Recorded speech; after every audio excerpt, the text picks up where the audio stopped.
Assalamualaikum warahmatullahi wabarakatuh.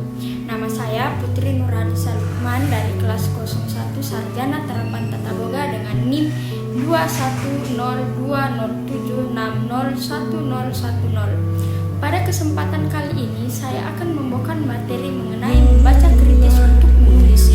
Dibuatnya tugas ini adalah untuk memenuhi mata kuliah Bahasa Indonesia yang diampu oleh Bapak Asri Ismail SPD MPD. Baik, yang pertama adalah pengertian. Pengertian dari membaca kritis yaitu membaca kritis merupakan kegiatan membaca untuk mendapat informasi yang relevan dan diperlukan untuk tulisan yang akan dikembangkan.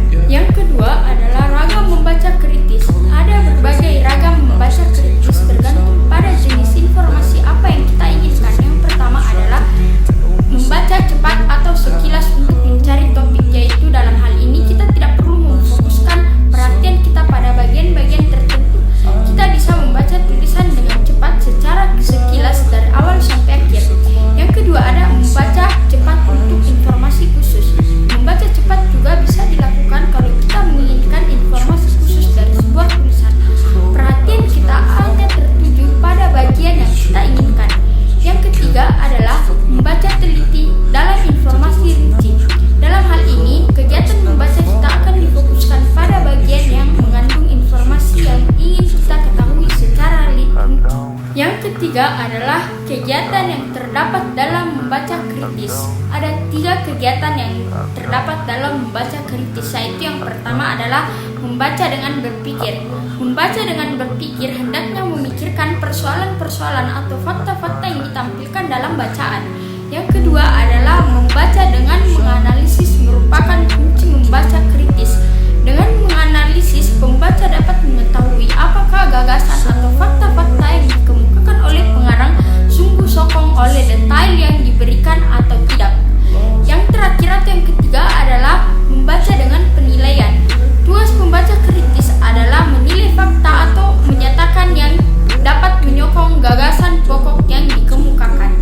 Yang keempat adalah karakteristik membaca kritis. Membaca kritis pada dasarnya merupakan langkah lebih lanjut dari berpikir dan bersikap kritis. Adapun kemampuan berpikir dan bersikap kritis meliputi yang pertama, menginterpretasi secara kritis, yang kedua, menganalisis secara kritis, yang ketiga, mengorganisasi secara kritis, yang keempat, menilai secara kritis, dan yang terakhir adalah menerapkan konsep secara kritis.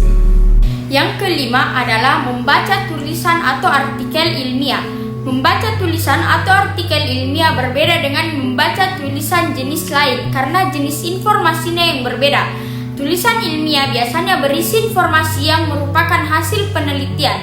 Ini berbeda dengan jenis tulisan lain yang informasinya bisa berupa pendapat dan kesan pribadi yang belum dibuktikan melalui penelitian dan prosedur ilmiah. Yang keenam adalah membaca kritis tulisan atau artikel populer. Tulisan yang kita buat dapat memanfaatkan informasi dari tulisan atau artikel populer. Kegiatan membaca kritis tulisan populer sedikit berbeda dengan membaca kritis tulisan ilmiah karena kedua jenis tulisan tersebut mempunyai sifat yang berbeda. Yang ketujuh adalah membaca kritis buku ilmiah. Buku ilmiah pada dasarnya sama dengan artikel ilmiah. Hanya saja, buku ilmiah yang memuat uraian atau pembahasan yang lebih penting dan panjang dan rinci tentang suatu isu ilmiah. Dan yang terakhir adalah membaca kritis bahan-bahan yang tersaji dalam internet untuk menulis. Bahan-bahan yang tersedia dalam jaringan internet bisa kita manfaatkan untuk bahan tulisan kita, mengingat banyak informasi yang dapat kita akses dari internet.